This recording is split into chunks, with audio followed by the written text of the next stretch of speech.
Go ahead and use a long breaker bar and get this to break free. It should be something like 80 Newton meters, I believe.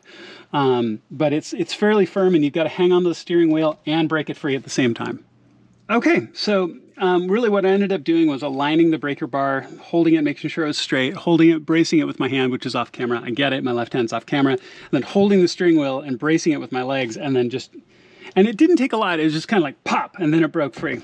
Okay, so now when you look, there's a notch on the inner gearing and a notch on the steering wheel. I've unplugged the other cable, so this should just come right off. Okay, perfect. So now what you're going to do is clean off any stuff you've got in here. You'll take the new steering wheel and put it right back in the same place. Now there are these little orientation spikes on this inner ring that will match here and here in the new steering wheel as well. And like I said, this is the steering wheel from an E46 M3 that's going on. So all you need to do is just line up those spikes just like that. Okay, but my notch was off ever so slightly. So there we go.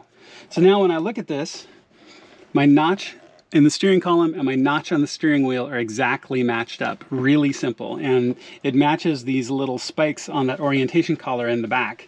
We can plug in the airbag harness, which is a little bit different than the E39, but I mean, the plug is the same here. And then you've got the two plugs that are going to come up into the new airbag.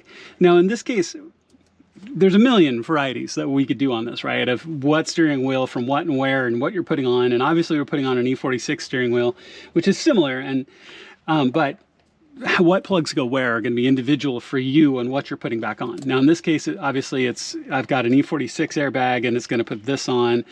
And then this will plug in as well for all the buttons and the controls.